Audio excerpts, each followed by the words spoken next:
pasal yang ke-16 ayat 21 sampai 24. Kita fokus pada ayat yang ke-24.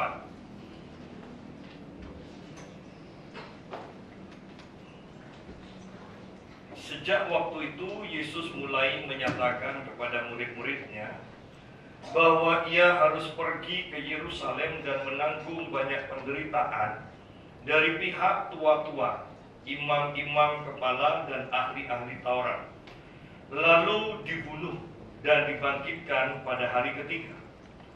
Tetapi Petrus menarik Yesus ke samping dan menegur dia, katanya, "Tuhan, kiranya Allah menjauhkan hal itu. Hal itu sekali-kali tak akan menimpa Engkau."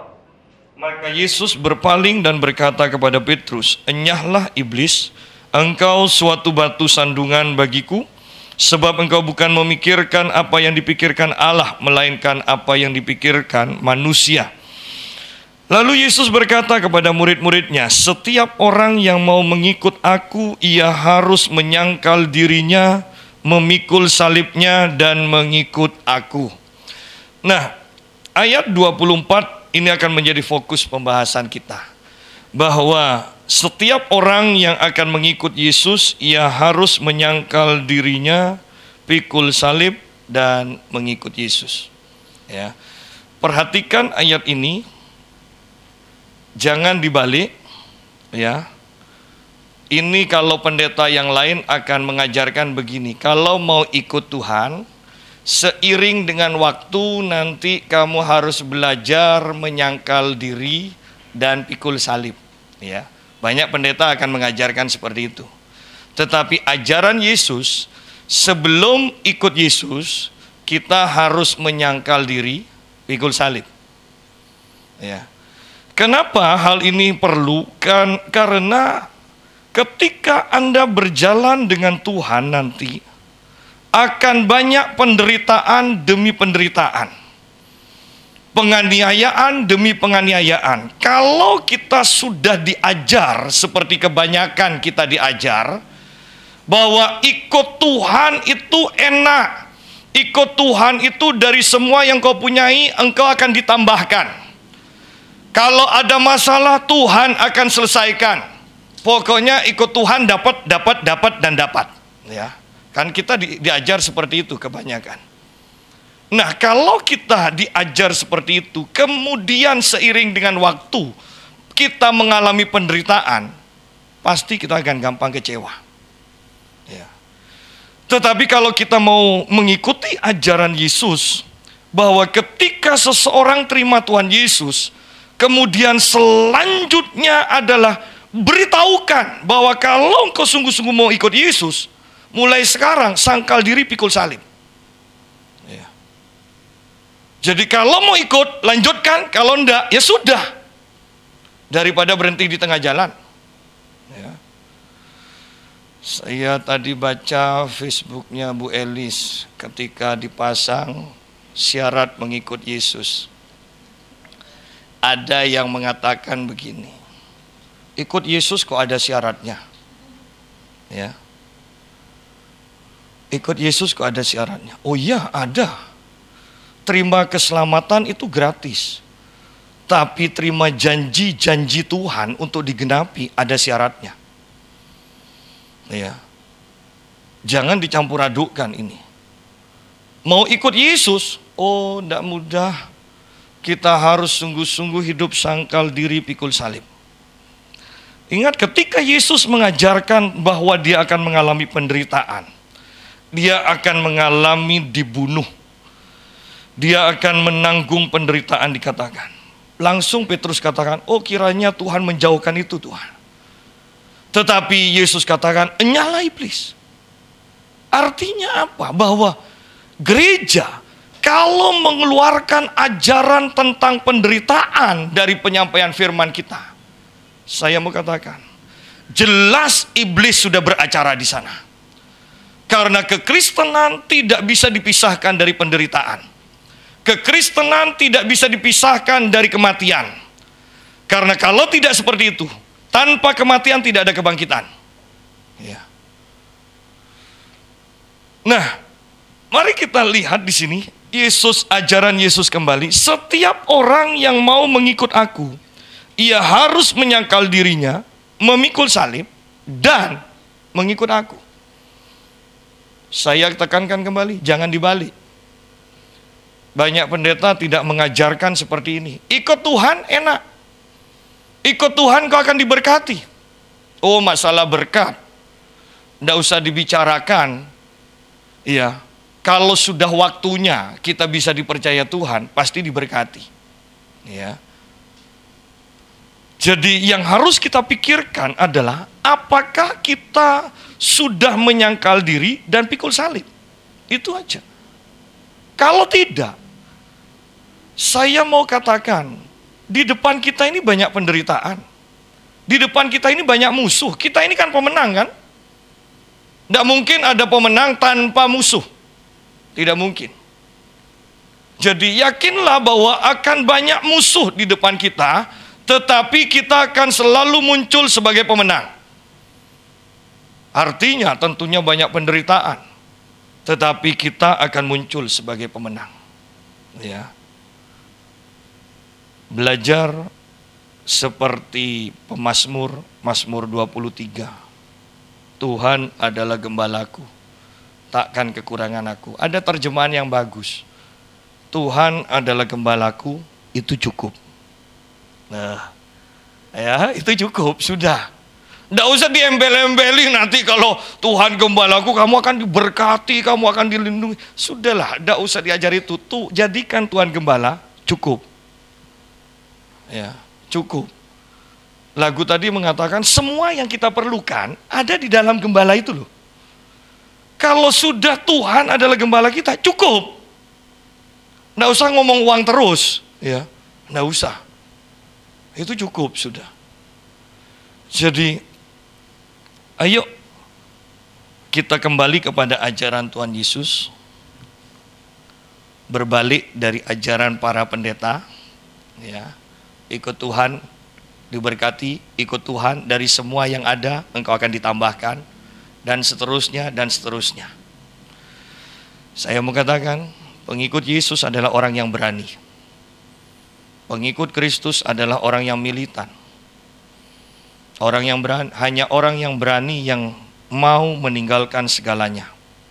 Ya. Ketika Tuhan panggil saya lagi mengejar, sebenarnya saya sedang mengejar untuk menjadi juara PON. Dan saya masih muda, ikut binaraga saya juara se-Jawa Bali, nasional ranking 7, hanya sedikit lagi, saya latihan sedikit lagi, saya akan masuk 6 besar, kemudian saya ikut PON. Ya. Dan saya masih muda, masih umur 21 waktu itu. Padahal otot itu berkembang kalau kita sudah umur 25 itu matang. Artinya bahwa saya ada kans untuk jadi juara.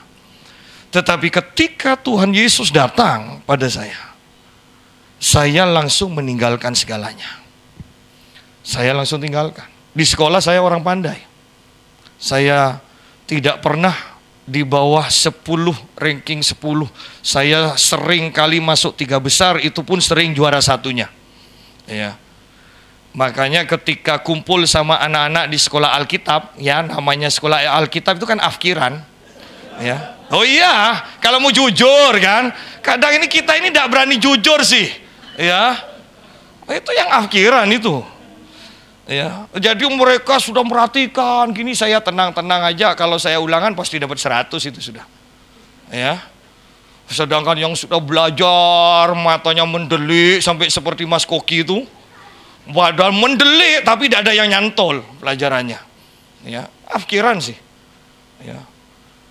Dan biasanya kalau sudah afkiran gitu sedikit-sedikit yang penting urapan, Ya. Nah, keadaan saya seperti itu. Tapi ketika Tuhan panggil saya langsung tinggalkan. Dan banyak penderitaan ternyata. Setelah ikut itu, banyak penderitaan. Ya. Tahun 93 saya masuk sekolah Alkitab. Sampai tahun 2000, mungkin 2003, 2004 saya kelaparan. Ya, saya kelaparan. Anak saya yang nomor 1, nomor 2 itu merasakan kelaparan. Yang ketiga, sehingga ketika istri saya hamil yang ketiganya, dia takut bisa apa enggak mencukupi. Dan seorang nabi katakan begini, tidak usah takut, perhatikan, anak ketiga ini adalah anak berkat. Sejak anakmu ini lahir, engkau akan diberkati dan keadaan mulai berubah. Siapa bilang ikut Tuhan tidak ada penderitaan? Saya mengalami, tetapi saya maju. Saya maju terus. Saya mau katakan, pengikut Tuhan adalah orang yang berani. Berani menyerahkan semuanya, berani mati bagi Tuhan. Bukan berani untuk mendapatkan segala-galanya, ya, tetapi berani untuk menyerahkan segala-galanya. Kenapa orang tidak berani menyerahkan semuanya? Ayo kita lihat Matius pasal yang ke-13.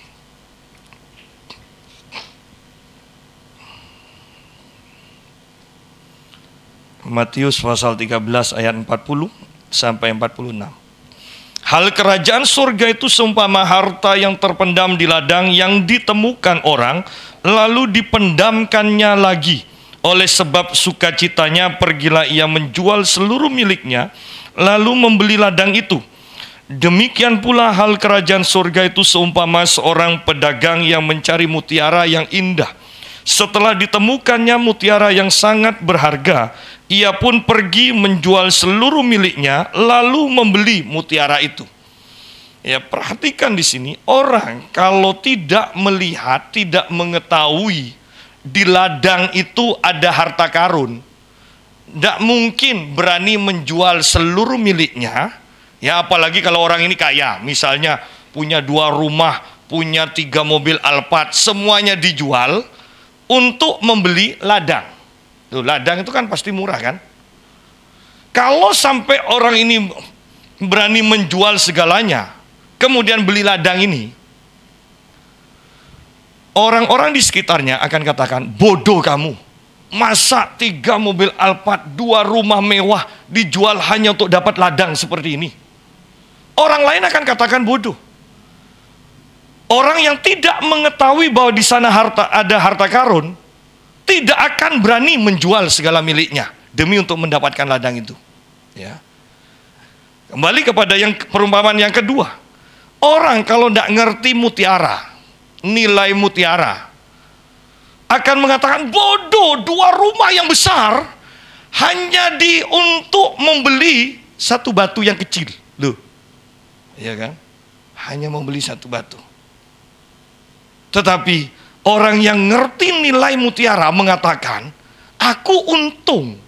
Aku menjual 2 rumahku, aku menjual 3 mobilku demi mendapatkan batu yang kecil ini. Untung. Loh, namanya mutiara kan kecil kan? Lebih kecil dari rodanya ban kan? Ya. Jadi lihat di sini bahwa untung. Kata-kata yang mengerti nilai mutiara, aku untung.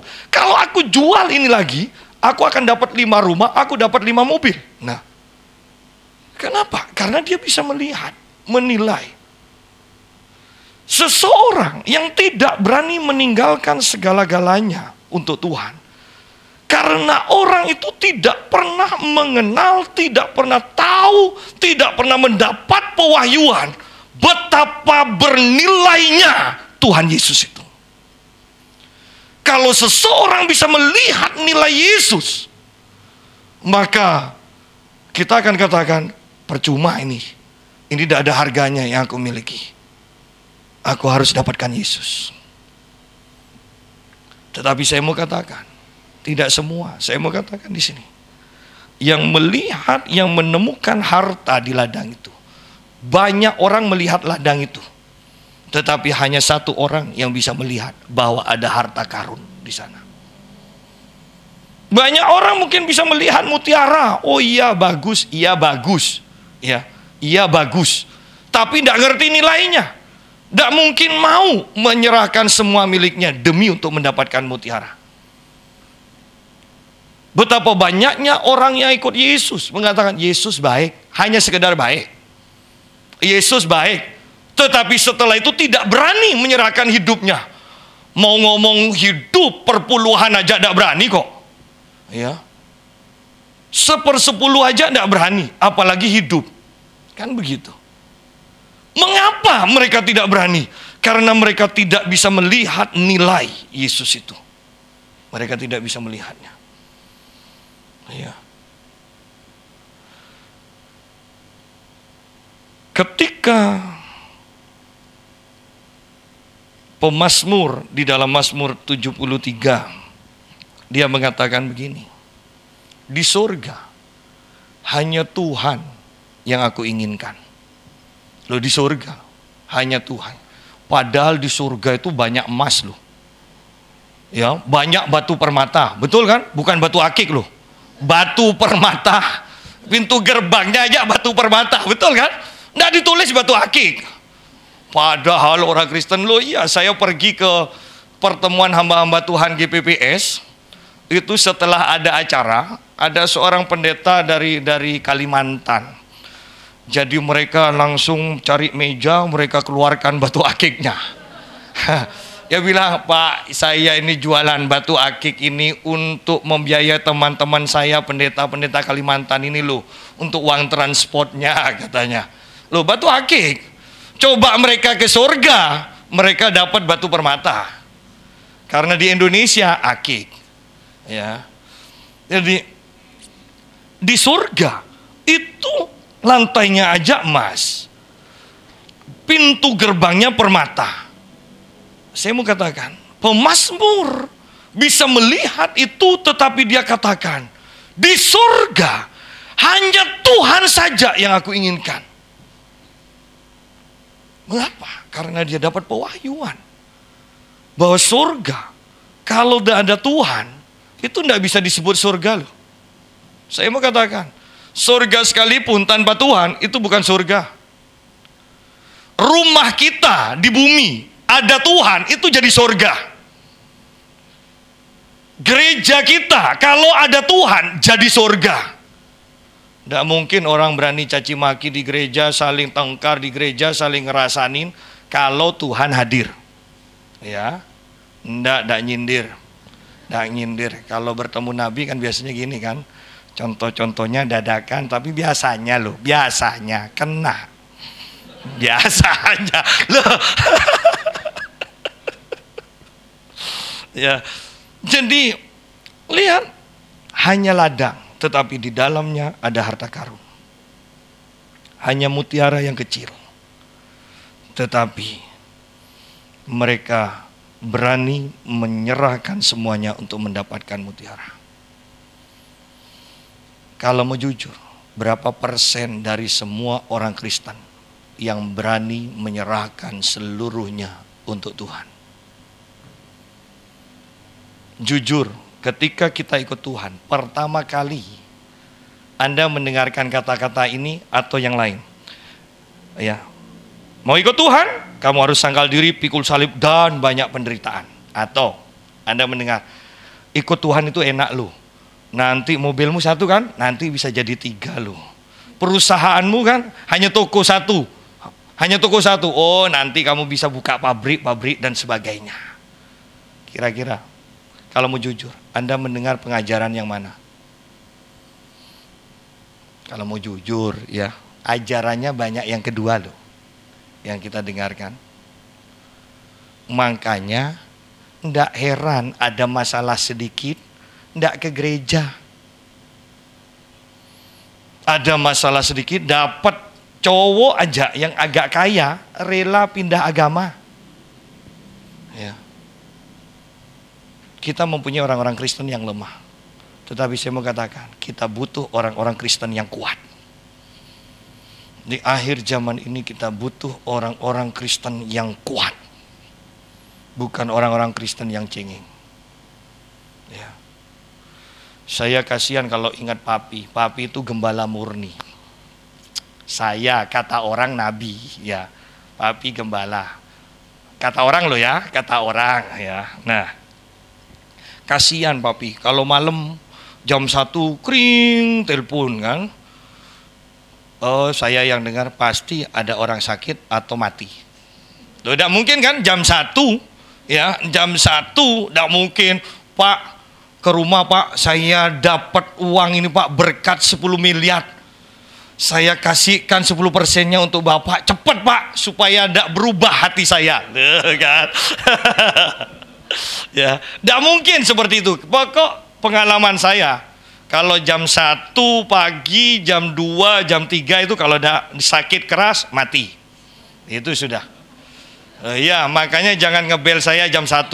Saya langsung, oh mati ini.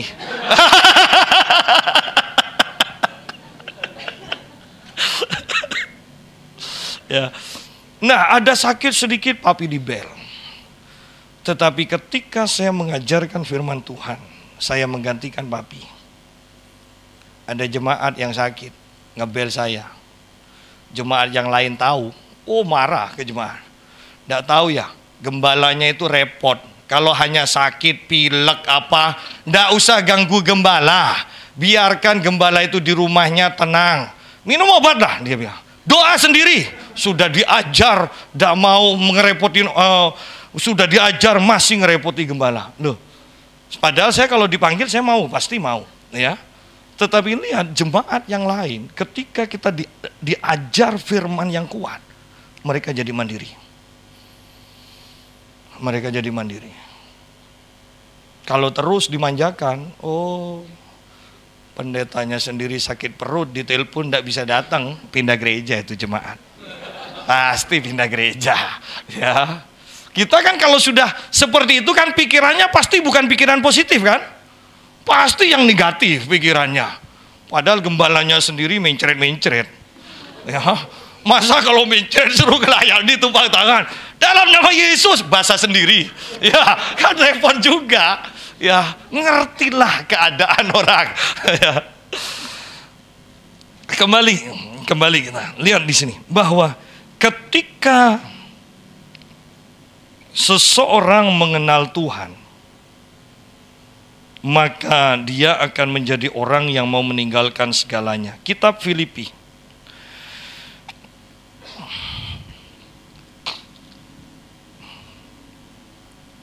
Kitab Filipi pasal yang ketiga, ayat yang ke-7 sampai ayat yang ke-10. Tetapi apa yang dahulu merupakan keuntungan bagiku, sekarang kuanggap rugi karena Kristus. Malahan segala sesuatu kuanggap rugi karena pengenalan akan Kristus Yesus Tuhanku lebih mulia daripada semuanya. Oleh karena dialah aku telah melepaskan semuanya itu dan menganggapnya sampah, supaya aku memperoleh Kristus dan berada dalam Dia, bukan dengan kebenaranku sendiri karena mentaati hukum Taurat, melainkan dengan kebenaran karena kepercayaan kepada Kristus, yaitu kebenaran yang Allah anugerahkan berdasarkan kepercayaan. Yang ku kehendaki ialah mengenal Dia dan kuasa kebangkitannya dan persekutuan dalam penderitaannya, di mana aku menjadi serupa dengan Dia dalam kematiannya. Ayo kita berpikir, berandai-andai. Paulus waktu menulis ini, dia ada di dalam penjara. Penjaranya itu bukan seperti penjara narkoba sekarang itu ya, semuanya ada kan. Mau kipas angin, mau AC, yang penting berani bayar. Mau HP. Tetapi kalau zaman Paulus, dia dimasukkan dalam penjara, kumpulannya tikus. Ya, banyak tikus. Itu tidak ada keramik penjaranya, ya. Itu lumpur. Jadi berair, banyak tikus. Bisa bayangkan, kalau kita di posisi dari Paulus, ditanya, kamu maunya apa? Yang paling kamu inginkan sekarang apa? Pasti kan keluar dari penjara. Katanya loh ya, buktikan sendiri. Kalau di penjara itu jam itu tidak jalan loh. Katanya, kalau tidak percaya buktikan. Buktikan. Ya. Nah, bayangkan dalam keadaan seperti itu, Paulus mengatakan, yang ku kehendaki hanyalah mengenal Tuhan. Tidak peduli di dalam penjara yang jelek, mau di luar penjara, Dimanapun, dalam keadaan apapun, pokoknya aku ingin kenal Tuhan. Itu aja. Loh, Anda bisa bayangkan itu. Mengapa Paulus bisa mengatakan seperti itu? Karena dia tahu nilai Tuhan. Bukankah dia orang yang menganiaya orang Kristen? Tetapi sekali dia melihat kemuliaan Tuhan yang membuat dia buta, tetapi dia melihat kemuliaan Tuhan. Kemudian 3 tahun dia diajar Tuhan secara langsung. Dia berhadap-hadapan muka dengan Tuhan, diajar di sana. Justru Paulus mengatakan begini, apa yang dahulu merupakan keuntungan bagiku, sekarang kuanggap rugi karena Kristus. Apa yang merupakan keuntungan? Ingat bahwa Paulus adalah anggota Sanhedrin. Dari 40 orang itu, Paulus adalah orang yang termuda dan dia orang yang paling militan. Dia mendapatkan jabatan yang terhormat. Kemana-mana dia dihormati. Jabatan ini, bahkan kekayaan yang Paulus dulu kejar-kejar, ketika dia bertemu dengan kemuliaan, dia tahu itu tidak ada apa-apanya. Itu merupakan kerugian kalau kita mengejar uang, mengejar harta, mengejar nama. Itu kerugian. Paulus ketika bertemu dengan kemuliaan Tuhan, dia katakan, apa yang dahulu merupakan keuntungan bagiku, sekarang kuanggap rugi karena Kristus. Tidak berhenti sampai di sana. Semakin Paulus mengenal Tuhan, ya, dia katakan malahan segala sesuatu kuanggap rugi karena pengenalan akan Kristus Yesus Tuhanku lebih mulia daripada semuanya itu. Semakin kita mengenal Kristus, melihat kemuliaannya, maka engkau semakin tidak inginkan apa-apa. Oleh karena itu saya selalu tekankan, kita butuh menyendiri dengan Tuhan. Berjam-jam setiap hari. Berjam-jam. Sehingga engkau melihat kemuliaan Tuhan. Oleh karena dialah aku telah melepaskan semuanya itu dan menganggapnya sampah supaya aku memperoleh Kristus. Lihat. Aku melepaskan semuanya itu dan menganggapnya sampah supaya aku memperoleh Kristus. Loh. Siapa bilang cukup percaya terima Tuhan Yesus kemudian tidak butuh apa-apa lagi yang harus kita lakukan? Paulus percaya kepada Yesus, tetapi semakin mengenal Kristus, dia menganggap semuanya sampah supaya dia katakan, aku mendapatkan Kristus ini loh sepenuhnya. Ya. Kalau mau jujur, setiap kali kita bersekutu dengan Tuhan, ada aja Tuhan itu tegur kesalahan kita. Ya. Tuhan tidak akan ubahkan seketika semua dosa-dosa kita dicabut gitu. Coba ya yang punya sakit gigi. Misalnya giginya 4 atau 5 aja rusak, dokter tidak mungkin langsung cabut 5. Ya, pasti 1. Padahal kalau Anda datang kepada saya, langsung saya cabut aja beres. Ya, jangan sekali-sekali datang ke saya. Apalagi tangnya itu karatan saya.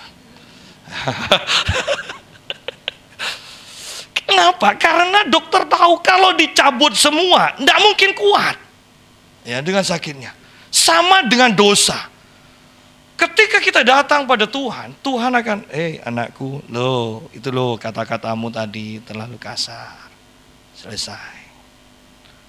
Kemudian, keesokan harinya atau seminggu kemudian ketika kita datang lagi, Tuhan kata, ada apa tadi kok tersinggung, hanya begitu aja. Nah. Sedikit dari kemuliaan kepada kemuliaan kepada kemuliaan. Kemuliaanmu tidak akan bertambah besar kalau dosa-dosamu tidak dicabut. Semakin dosa dicabut, maka kemuliaan digantikan. Dosa dicabut, kemuliaan digantikan. Ini yang disebut kemuliaan semakin besar. Sidang jemaat. Siapa bilang ikut Tuhan mudah? Apalagi yang tidak mau bayar harga. Kalau mau jujur, ayo. Zaman sekarang di mana kemakmuran diberitakan di mana-mana. Dengan zaman tahun 1800-an di mana teologi penderitaan itu disampaikan, penyangkalan diri, penderitaan. Jujur. Mujizatnya lebih banyak mana?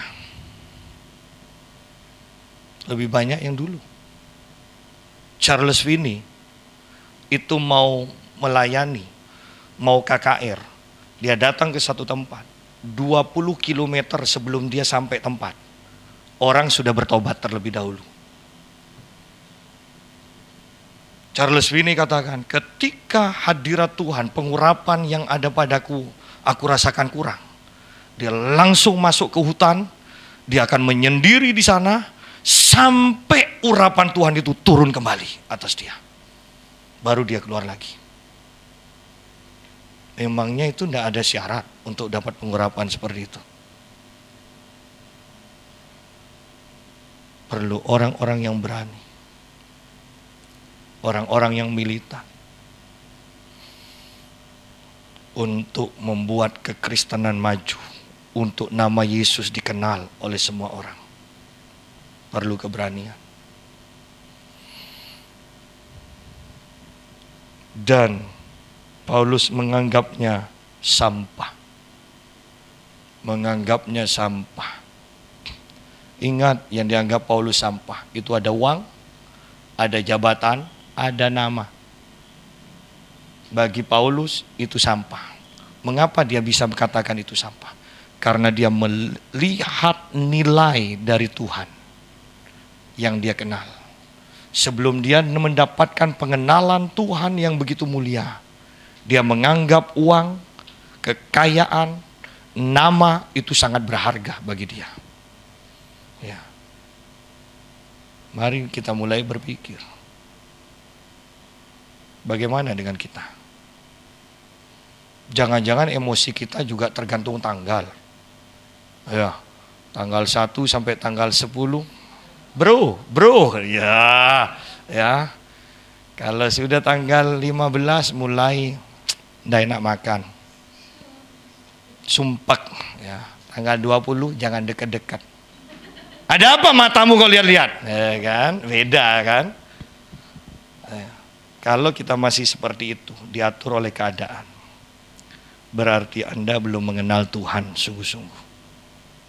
Ya. Saya sampai sekarang belum punya rumah, belum punya mobil, tapi orang itu kalau datang ke saya lucu.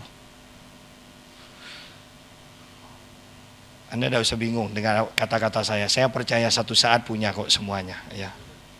Nah, tiap orang datang ke saya, Pak, mau beli tanah. Ini murah, hanya ber1 miliar, Pak, beli. Padahal ratusan juta aja belum pernah megang. Ya. Tetapi lihat orang-orang yang datang pada saya. Bahkan jemaat saya, kalau cari utangan datang kepada istri saya. Ya. Lihat, ketika orang mengenal Tuhan, orang-orang yang lihat kita tidak akan pernah melihat kesedihan kita. Mereka lihat kita selalu ketawa. Dan prinsip atau pola pikir orang dunia, orang selalu ketawa kan pasti banyak uangnya kan? Padahal kita selalu ketawa karena Tuhan Yesus memenuhi kita.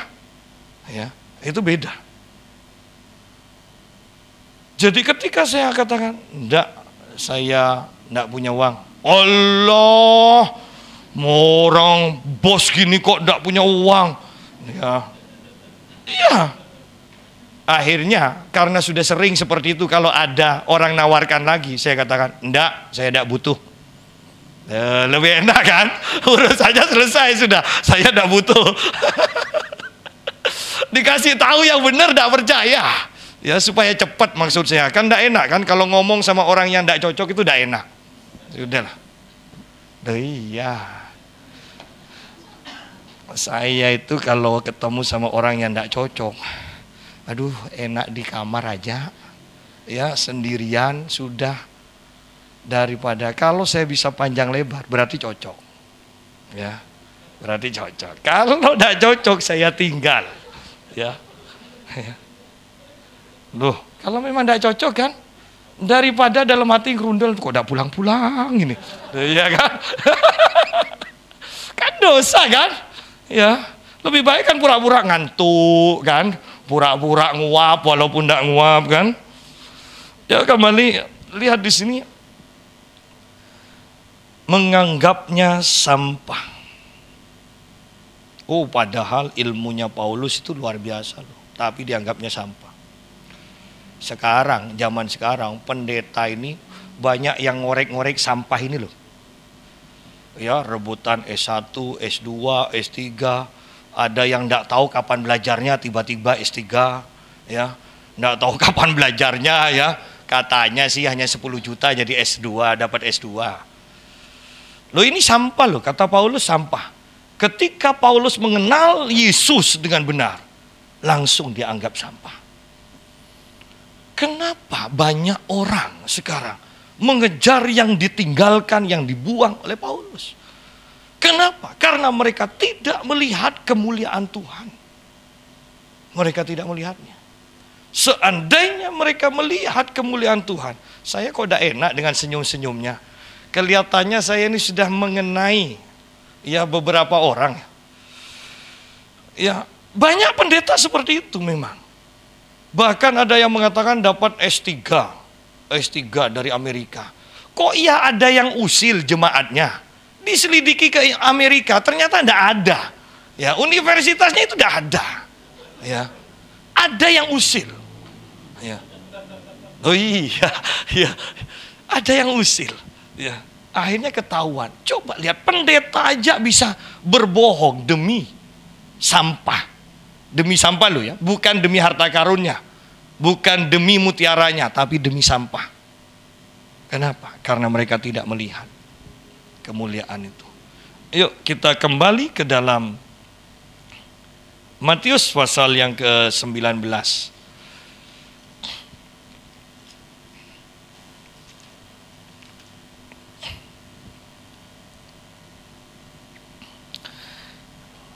Ayat yang ke-16 mulai, tentang orang muda yang kaya. Ada seorang datang kepada Yesus dan berkata, "Guru, perbuatan baik apakah yang harus kuperbuat untuk memperoleh hidup yang kekal?" Jawab Yesus, "Apakah sebabnya engkau bertanya kepadaku tentang apa yang baik? Hanya satu yang baik, tetapi jikalau engkau ingin masuk ke dalam hidup, turutilah segala perintah Allah." Kata orang itu kepadanya, "Perintah yang mana?" Kata Yesus, "Jangan membunuh, jangan berzinah, jangan mencuri, jangan mengucapkan saksi dusta. Hormatilah ayahmu dan ibumu dan kasihilah sesamamu manusia seperti dirimu sendiri." Kata orang muda itu kepadanya, "Semuanya itu telah kuturuti, apalagi yang masih kurang?"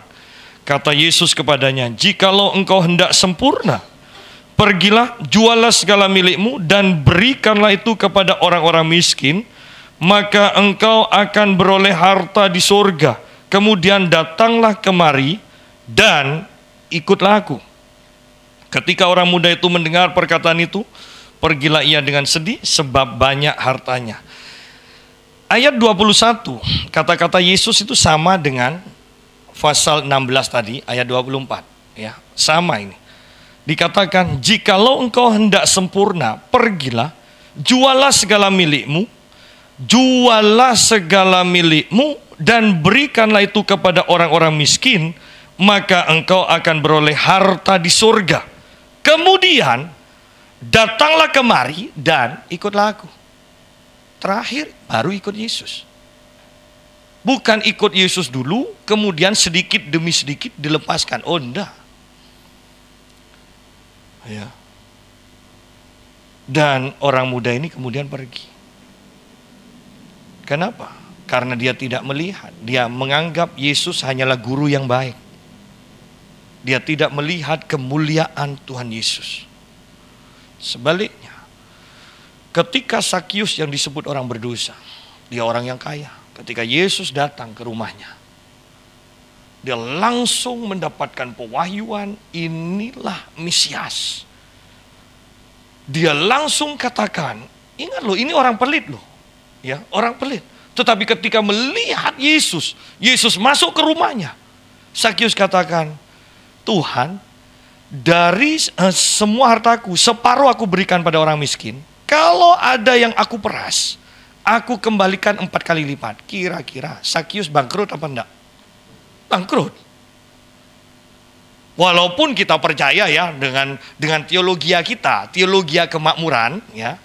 Oh, itu pasti nanti Sakius kaya lagi, ya.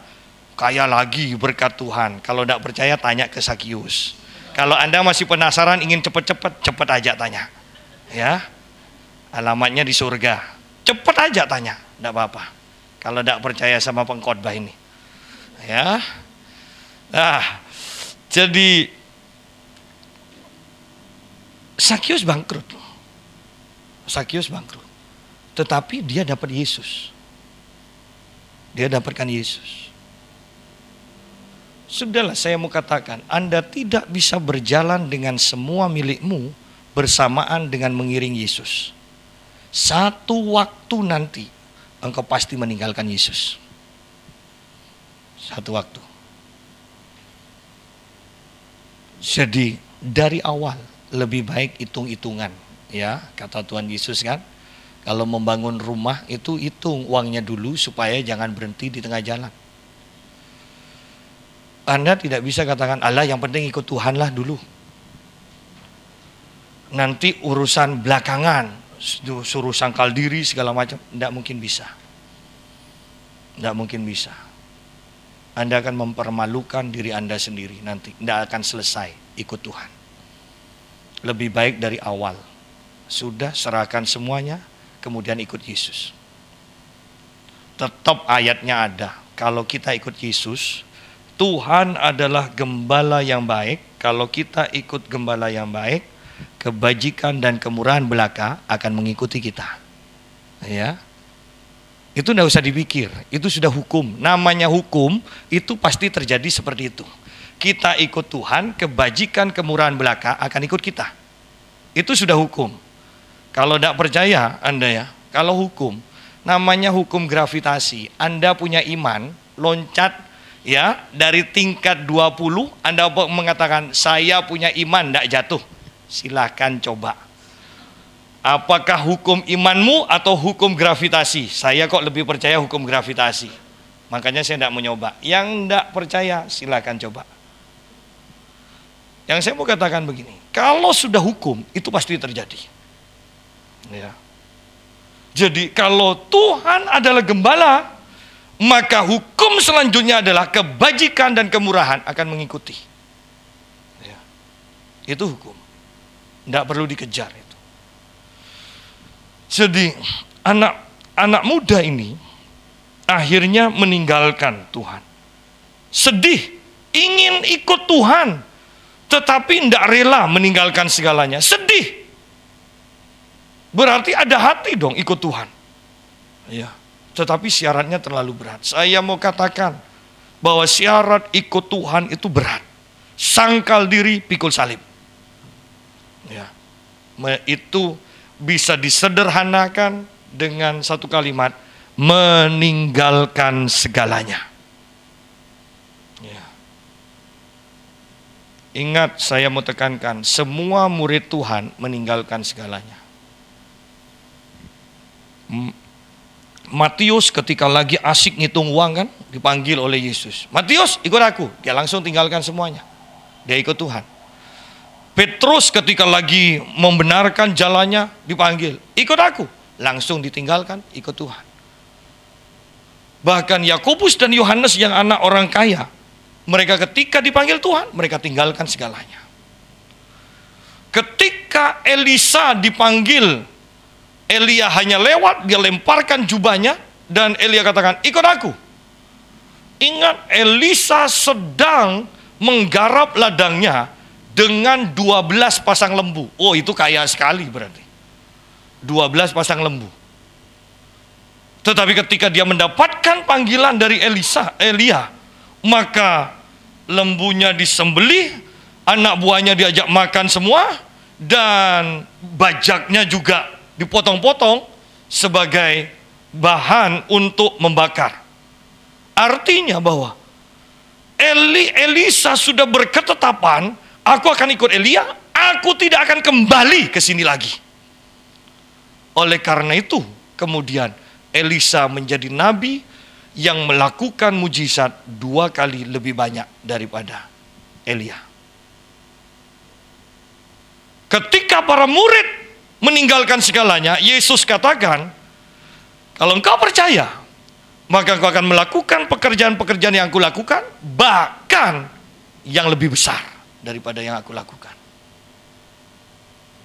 Sekarang orang Kristen sama setan aja takut kok. Mau lakukan pekerjaan besar. Iya. Dulu saya cerita kan, di Sulu kan, saya pelayanan di sebuah gereja. Banyak pendeta takut untuk tidur di pastorinya karena banyak setannya. Ternyata saya pelayanan di sebuah gereja yang lain lagi, juga seperti itu. Pertanyaannya begini, Pak Yusa, enggak pernah diganggu ya tidur di sini? Enggak sih. Dulu dia kemudian sebutkan hamba-hamba Tuhan terkenal. Kalau saya sebutkan Anda akan tahu. Yang ini Pak, kemudian enggak mau tidur di kamar itu, tidurnya di ruang tamu. Katanya digodain terus. Kemudian satunya juga pindah ke gereja karena pintunya dibuka tutup terus. Dia bilang, ya. Pak Yusa enggak diganggu. Enggak, saya bilang. Saya selalu katakan, pokoknya saya punya perjanjian. Kalau saya tidur, Tuhan enggak boleh ganggu. Saya guyon, tapi lihat, kalau Tuhan enggak boleh ganggu, apalagi setan. Maksud saya kan gitu kan. Ya. Ya. Pokoknya kalau saya sudah mau tidur, saya tahirkan semuanya, bungkus dengan darah Yesus, kepala ketemu bantal, hilang sudah. Ya, beres sudah. Kan hidup dengan Tuhan itu enak. Tapi lucu loh, dia sebutkan nama-nama pendetanya. Itu saya, aduh kok begini. Iya, kok bisa lari itu loh, setannya di kamar ber-AC. Iya, pendetanya tidur di tempat yang panas. Ini yang bodoh yang mana itu loh. Ya. Kalau Anda mendengarkan khotbahnya orang bodoh, berarti Anda lebih bodoh. Loh, dikasih AC kok keluar setan suruh tidur di tempat yang ber-AC. Setan itu tempatnya di neraka yang panas, bukan di tempat yang AC. Jemaat, kalau tidak biasa pakai AC berarti Anda tidak pantas di surga.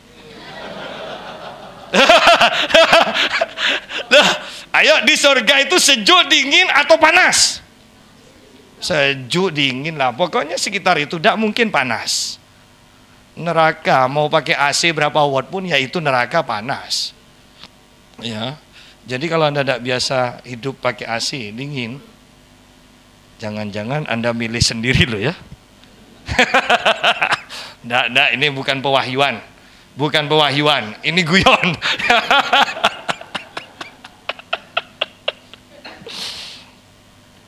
Nah, ya kita lihat di sini. Orang muda itu kemudian pergi.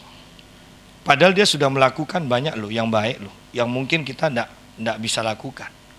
Ya, tapi dia akhirnya ketika sampai dalam taraf meninggalkan segalanya, dia tidak berani. Sudahlah, lebih baik Anda belajar dari awal meninggalkan segalanya. Saya selalu katakan begini, jemaat, kalau tidak mulai belajar memberi perpuluhan ketika bekerja pertama kali, Anda kalau nunggu sampai kaya, ya, terus mau ngasih perpuluhan, Anda tidak akan bisa. Kalau kerja pertama kali kan UMR kan berapa kan? Ya perpuluhannya juga hanya segitu, paling 100.000, 150. Tapi kalau sudah umur 50 tahun, sudah mapan, perpuluhannya kira-kira kan pasti bunyinya juta. Anda kalau tidak mulai dari awal sudah benar, maka Anda tidak akan bisa benar juga. Sampai akhirnya. Dari awal harus benar. Dosa itu melenceng dari sasaran. Ini kalau Anda tidak berbalik, kemudian tarik garis yang benar. Anda mulai, Allah hanya melenceng sedikit terus saja, nanti juga sampai, melencengnya kan tambah jauh kan. Jadi dari awal ikut Tuhan. Oh, Anda mau kasih jabatan kepada orang-orang, ya. Oh, karena orang kaya masuk gereja, kasih jabatan supaya tidak pergi ke gereja lain. Pak, tapi ini belum penuh Roh Kudus, masih belum terbukti. Alah, nanti sejalan dengan waktu, katanya pendetanya. Diajar firman kan bertobat sendirinya. Oh, saya mau kasih tahu ini. Saya perhatikan sejak zamannya Papi. Orang belum bertobat, bahkan sudah bertobat pun tapi masih belum dewasa rohani. Ketika Anda kasih jabatan, itu dosa yang dulunya tersembunyi, itu bisa keluar loh. Hebatnya jabatan seperti itu. Ya. Anda perhatikan, ketika seseorang belum siap, beri jabatan rohani, dia akan jadi pengacau di gereja. Ya. Oleh karena itu saya katakan, ayo benar dari awal. Benar dari awal. Baru nanti perjalanan kita dari kemuliaan kepada kemuliaan yang semakin besar. Ya. Ayat yang ke 23. Yesus berkata kepada murid-muridnya, Aku berkata kepadamu, sesungguhnya sukar sekali bagi seorang kaya untuk masuk ke dalam kerajaan surga. Ya. Sekali lagi aku berkata kepadamu, lebih mudah seekor unta masuk melalui lubang jarum daripada seorang kaya masuk ke dalam kerajaan Allah. Ketika murid-muridnya mendengar itu, sangat gemparlah mereka dan berkata, jika demikian, siapakah yang dapat diselamatkan? Yesus memandang mereka dan berkata, bagi manusia hal ini tidak mungkin, tetapi bagi Allah segala sesuatu mungkin. Nah, ini berbicara tentang anugerah, sukar untuk masuk kerajaan surga. Siapa bilang mudah? Ya, untuk masuk kerajaan surga dikatakan lebih mudah seekor unta masuk ke lubang jarum. Lubang jarum itu adalah pintu di samping pintu utama, katakan. Kalau unta mau masuk lewat lubang jarum itu, maka bebannya harus diturunkan, ya. Bebannya harus diturunkan, kemudian unta itu harus merunduk, ya, berlutut. Kemudian dari depan ada yang narik, dari belakang ada yang mendorong. Akhirnya unta itu bisa masuk. Tetapi saya mau katakan, kalau itu seperti itu, berarti masih bisa masuk dong. Padahal ini pembicaranya mustahil. Ya, lebih baik kan saya artikan, ya, guru sekolah Alkitab saya juga ngartikan.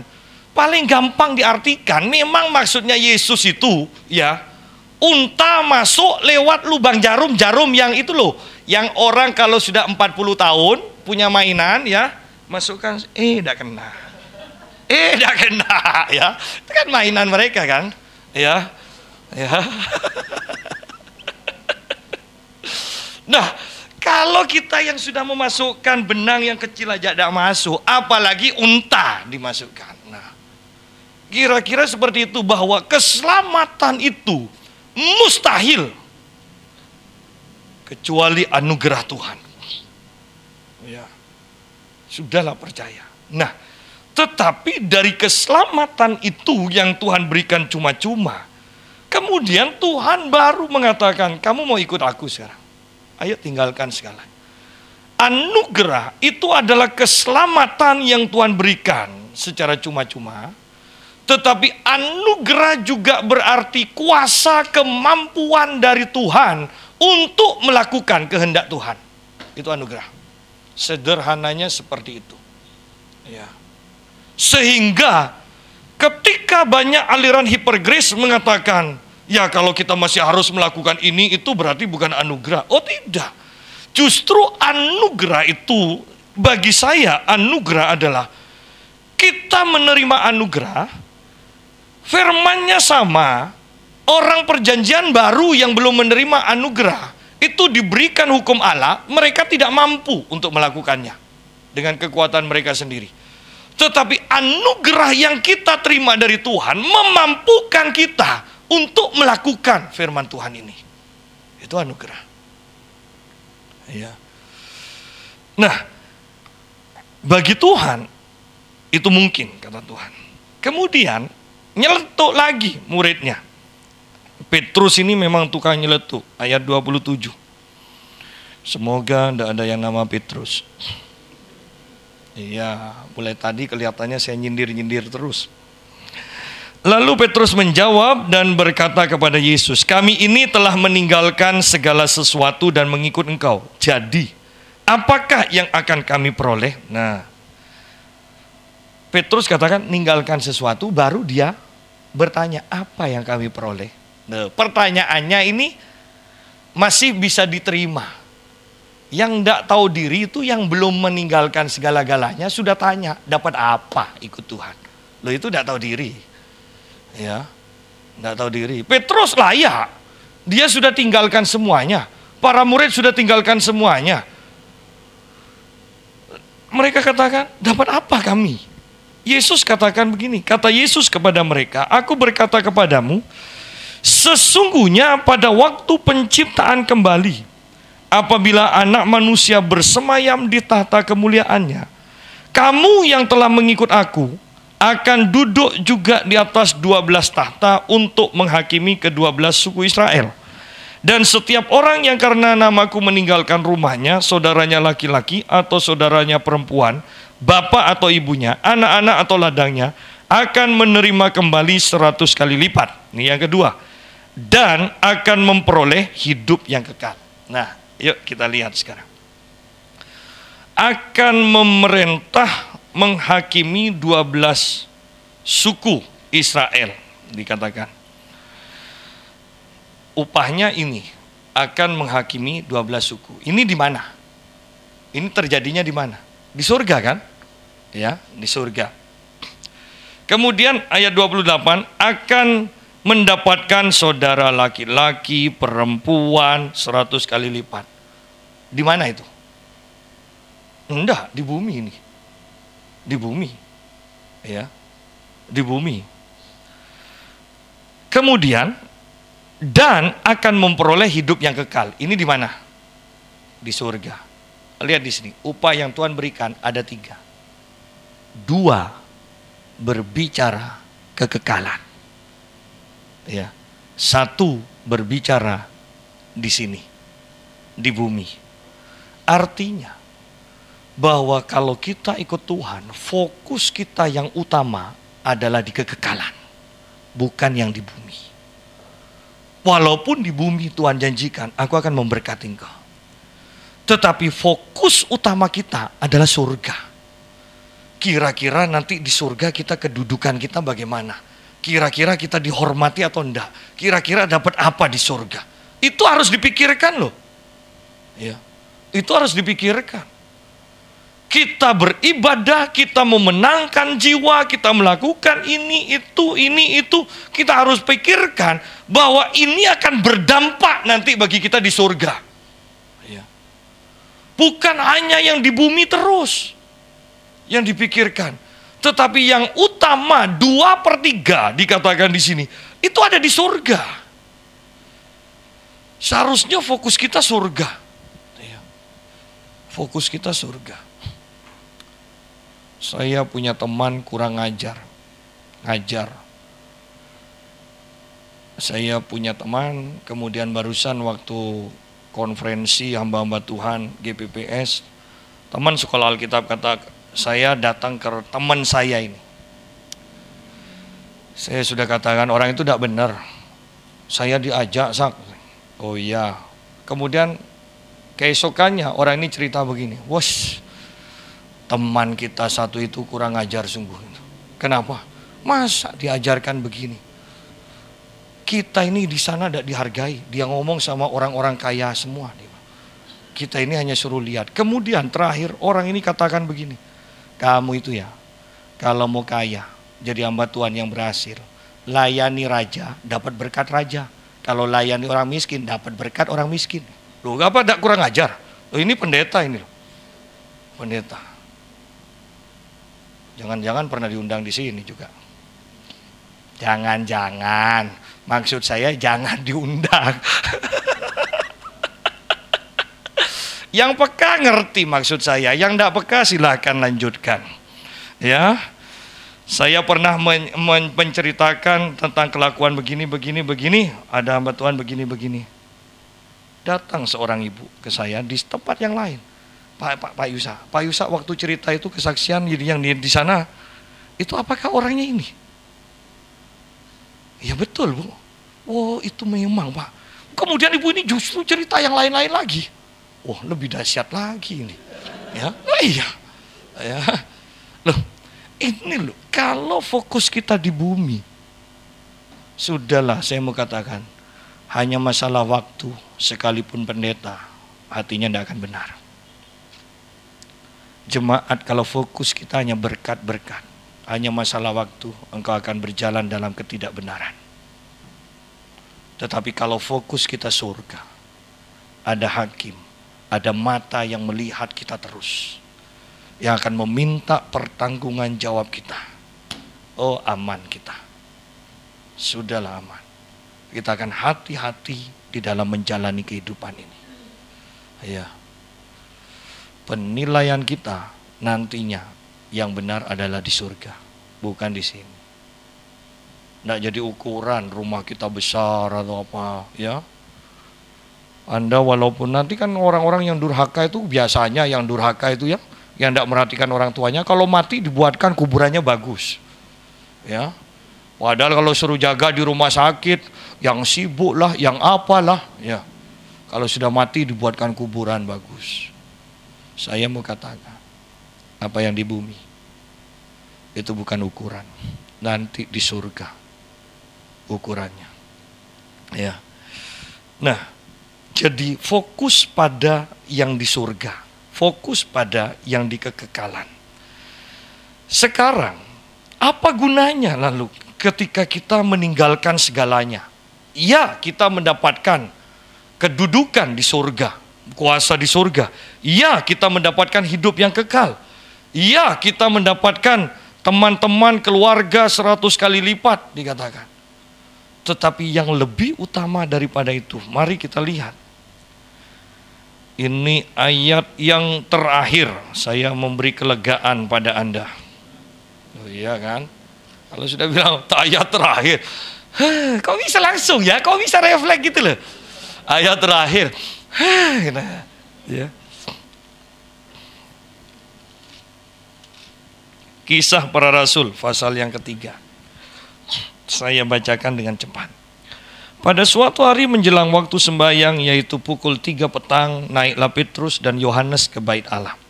Di situ ada seorang laki-laki yang lumpuh sejak lahirnya sehingga ia harus diusung. Tiap-tiap hari orang itu diletakkan dekat pintu gerbang bait Allah yang bernama Gerbang Indah untuk meminta sedekah kepada orang yang masuk ke dalam bait Allah. Ketika orang itu melihat bahwa Petrus dan Yohanes hendak masuk ke bait Allah, ia meminta sedekah.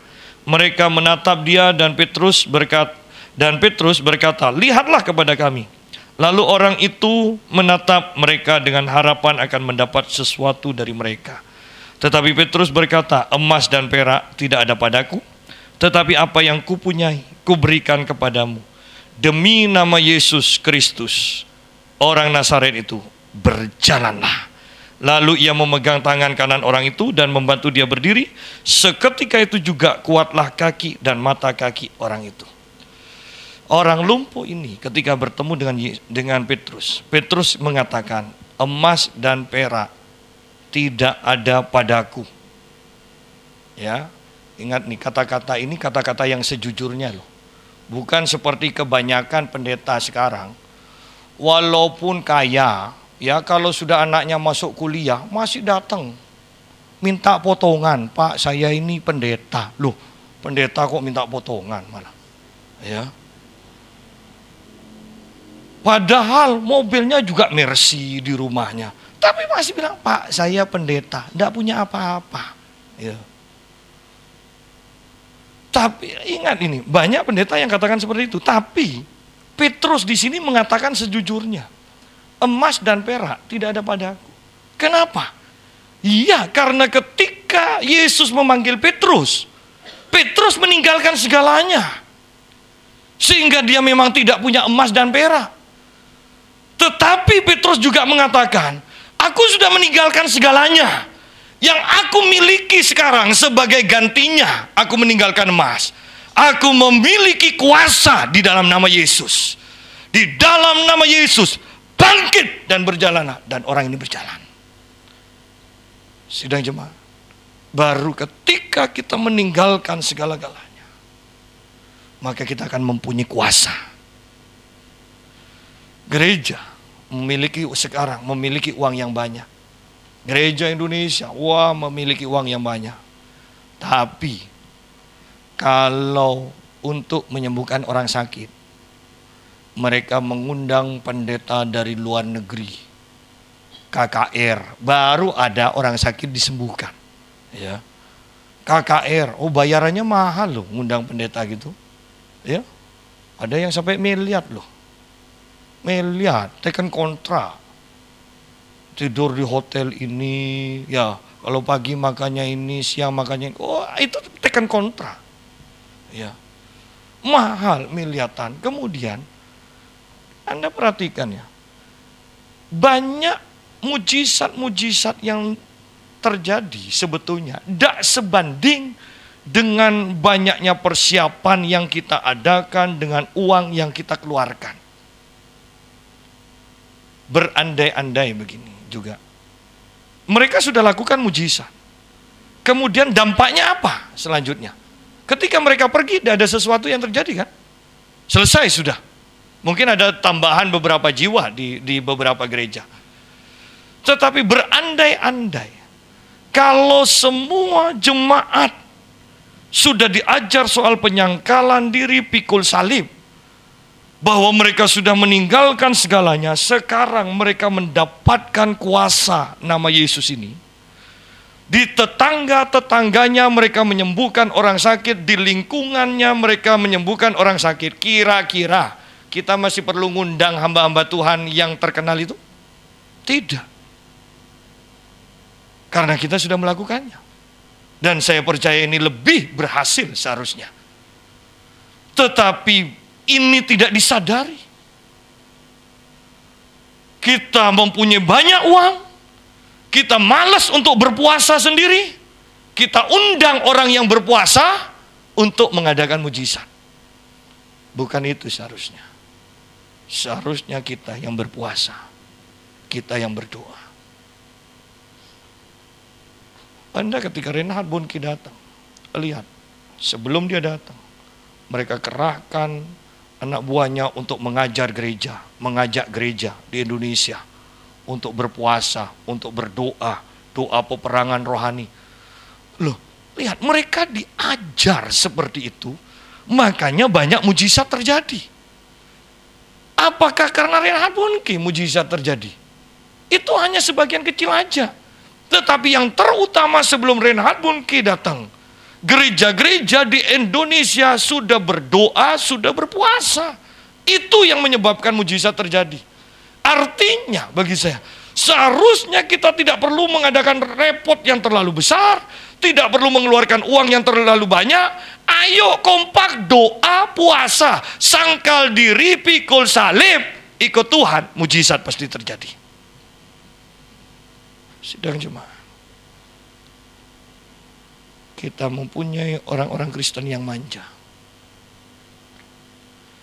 Ketika diajak berpuasa, maka semuanya dari pendeta sampai jemaatnya langsung punya penyakit.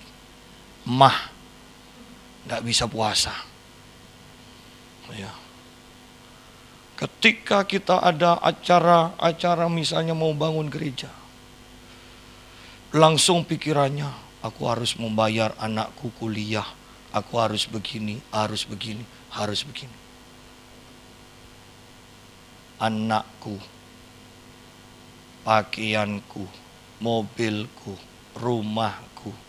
Anda lihat, di mana nama Yesus disebut? Hanya ada punyaku, anakku, mobilku, semuanya. Di manakah penyangkalan diri? Di manakah? Seorang hamba Tuhan mengatakan begini pada saya. Mulai dulu saya perhatikan kamu. Sampai akhirnya nubuatan itu terjadi. Bahwa gerejamu akan diperbesar. Engkau sudah mendapatkan rumah di samping gereja gratis. Satu saat ketika bertemu lagi denganmu, saya akan melihat engkau berubah lagi dan mendapatkan lagi dan mendapatkan lagi. Kenapa dia katakan begitu? Dia katakan, saya melihat bagaimana engkau menjemput tamu. Bagaimana engkau membayari semuanya. Bagaimana engkau membayari hotel. Saya berani undang tamu. Saya punya tabungan. Saya katakan, hanya untuk pelayanan. Kalau kita undang tamu, gereja saya kecil. Saya memberi PK antara 1.250.000 sampai 1.500.000 sekali bicara. Dan kemudian itu kalau digerakkan Tuhan masih saya tambah. Itu ambil dari kas gereja. Karena kalau hanya yang diedarkan tidak cukup. Ya, harus dari kas gereja keluar. Hotelnya, saya yang bayar hotel. Kalau mereka tidak punya kendaraan, saya jemput ke Surabaya. Kemudian nanti saya antarkan lagi ke Surabaya. Dan banyak hamba Tuhan katakan, Tuhan yang akan membalasnya. Iya. Dan saya sedang menerima semuanya. Yang saya mau katakan, apakah banyak orang yang berani melakukan seperti ini? Banyak gereja besar bahkan ketika mengundang hamba-hamba Tuhan, pendetanya tidak keluar sama sekali kok. Gereja yang keluar itu pun sangat sedikit. Di manakah penyangkalan diri? Di manakah? Saya katakan bahkan tahun depan kita akan memberi lebih lagi. Pak Yusa, jangan banyak undang tamu, sudahlah diam.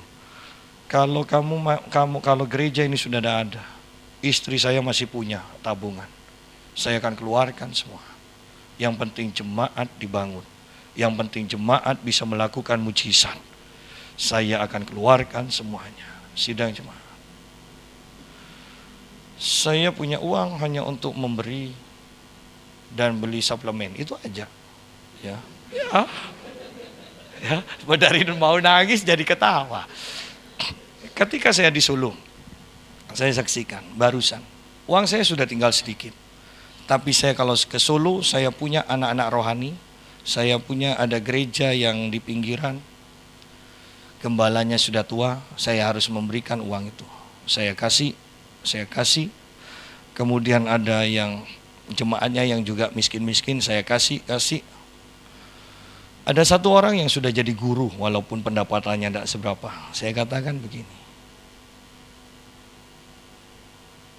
kamu tidak usah ya, kan kamu sudah jadi guru. Dia hanya senyum aja, Saya kemudian orang ini pulang, tapi semalam itu saya tidak bisa tidur. Ini saya diingatkan terus, orang ini kasih. Keesokan harinya saya ketemu lagi dengan orang ini. Belum saya kasih, tapi ini saya sudah bingung. Kasih enggak. Biasa kan, kadang ada pelitnya juga. Ketika uang sudah mau habis tuh pelit juga. Ya. Kasih enggak. Akhirnya saya panggil sini kamu. Kemudian saya kasih ini buat kamu. Nah, di dalam kereta dia PB saya banyak anak. Dia bilang, papi katanya tidak mau ngasih, kok ngasih? Disuruh Tuhan, saya bilang. Ya, disuruh Tuhan, selesai sudah. Saya turun dari kereta, ada seseorang yang BBM saya, yang lain saya, Pak saya transfer sekian. Puji Tuhan, padahal saya sudah tahu tabungan saya tinggal 1 juta lebih, ya. Saya bukan bingung untuk ketika saya habis, itu bukan bingung untuk saya. Kalau ada tamu bagaimana? Itu yang saya bingungkan. Ya, kalau ada tamu bagaimana? Kita harus banyak berani berkorban untuk Tuhan. Ya, saya sudah pernah saksikan bagaimana saya akhirnya ditegur oleh Tuhan, oleh seorang nabi, di mana istri saya begitu kecewa, uang semuanya dihabiskan. dan istri saya untuk belanja aja kurang. Saya berani melakukannya. Dan saya mau katakan, Anda kalau pergi ke gereja saya sekarang, dari gereja yang hancur-hancuran, kalau saya di tempat saya hanya diam begini saja. Musik tidak usah dimainkan, tidak usah ada yang nyanyi. Saya diam begini saja. Jemaat sudah langsung nangis-nangis. Sidang jemaat, itu yang harus kita lakukan. Sangkal diri, pikul salib. Beranikah kau? Beranikah kau? Saya menantang Anda. Beranikah kau? Pak, saya dulu sudah begini. Saya mengatakan, kalau engkau sudah dulu begitu, ayo saya tantang kau untuk memberi lebih lagi. Karena engkau akan mendapatkan kuasa di dalam nama Yesus. Itu lebih dari segalanya. Itu lebih dari segalanya. Pada akhirnya, saya mau katakan kembali. Setelah dahulu istri saya kecewa karena saya memberi banyak uang untuk tamu-tamu. Sekarang dia katakan, kalau ada tamu, ada uang apa enggak? Ada. Kalau udah ada itu ambil yang di tabungan. Loh perempuan tuh sukar loh. Perempuan tuh kalau sudah masuk uang ya, uang suami itu milikku, uangku punyaku. Ya. Oh iya, itu hanya keluar mungkin kalau anaknya mau kuliah, anaknya sakit, kalau ada yang mau mati. Tapi kalau untuk hal-hal yang lain, sudahlah, tidak akan keluar. Tetapi ketika dia melihat semua yang sudah saya lakukan, dan dia katakan, Tuhan kok sepertinya lebih sayang kamu daripada saya. Kenapa? Saya katakan, karena saya nekat. Kalau uang saya tinggal sedikit, saya berikan semuanya aja. Dan Tuhan tidak pernah tega untuk tidak mengisi dompet itu. Tuhan tidak pernah tega. Saya kenal Tuhan. Saya kenal Tuhan. Ya, saya kenal Tuhan. Jadi, di manakah gereja yang menyangkal diri? Ajaran soal menyangkal diri pikul salib jarang diajarkan sekarang. Bagaimana dengan kita? Mari pemusik saya undang untuk ke depan.